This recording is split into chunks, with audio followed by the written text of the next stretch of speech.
এরপরে প্রশ্ন হলো, গাজওয়াতুল হিন্দে নামে এক যুদ্ধের কথা কোন কোন বক্তা প্রচার করে থাকেন, উক্ত যুদ্ধের সত্যতা ও বিবরণ সম্পর্কে জানতে চাই। এ সম্পর্কে সওবান রাদিয়াল্লাহু তাআলা থেকে, আবু রাদিয়াল্লাহু তাআলা থেকে একাধিক বর্ণনা রয়েছে। এর মধ্যে সওবান রাদিয়াল্লাহু তাআলা বর্ণিত হাদিসটি সহিহ। সেখানে আমরা দেখতে পাই যে নবী সাল্লাল্লাহু আলাইহি ওয়াসাল্লাম দুটি যুদ্ধের ব্যাপারে আমাদেরকে ভবিষ্যদ্বাণী করে গেছেন। একটা হলো হিন্দুস্তানে যেটি হবে, আরেকটি হলো ঈসা আলাইহিস সালামের সাথে কিছু লোক লড়বে। তো এই হাদিসটি মোটামুটি গ্রহণযোগ্যতার লেভেলে যায়। এছাড়া আবু রাদিয়াল্লাহু তাআলা থেকে একই হাদিস 3টি সূত্রে বর্ণিত হয়েছে। সবগুলো সূত্রেই দুর্বলতা আছে, কিন্তু একই বিষয়ে আরও হাদিস থাকার কারণে সে দুর্বলতা কেটে অনেকে এটাকে হাসান লিগাইরিহি বা অন্য কারণে এটি গ্রহণযোগ্যতার লেভেল পর্যন্ত পৌঁছেছে বলে বলেন।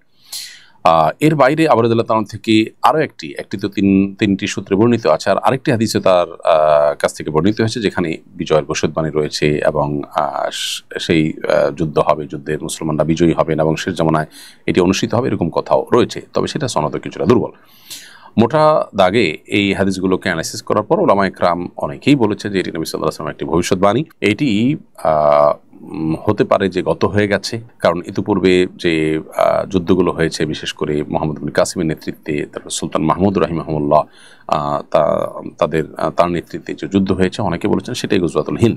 এবং এক্ষেত্রে মুফতি শফি সাহেব রহমতুল্লাহ আলাইহি পাকিস্তানের সাবেক গ্র্যান্ড মুফতি ছিলেন এবং মুফতি তাকি উসমান সাহেবের বাবা রাহিমাহুল্লাহ, তার মতে হিন্দুস্তানের জিহাদকারী যে কোনো বাহিনীর ক্ষেত্রে সুসংবাদ প্রযোজ্য হতে পারে।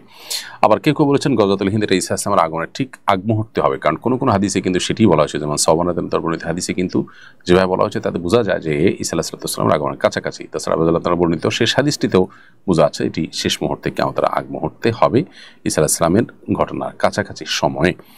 তো হাদিসটি মোটামুটি বিভিন্ন ভাবে বর্ণিত হয়েছে, অতএব এটিকে একেবারে উড়িয়ে দেওয়ার মতো নয়।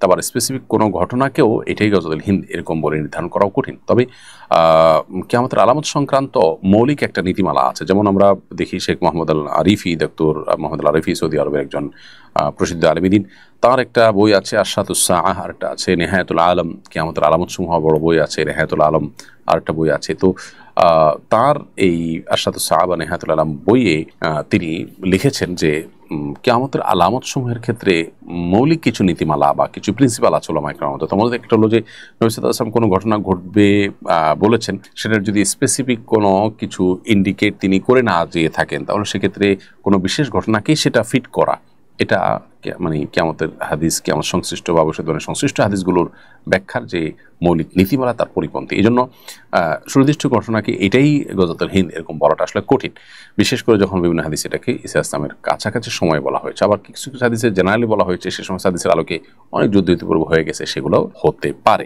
অর্থাৎ বিষয়টিকে চূড়ান্ত করে বলা কঠিন, তবে হ্যাঁ মোটা দাগে এটি ঘটার বিষয়ে হাদিসের বর্ণনাকে উড়িয়ে দেওয়ার কোনো সুযোগ নেই।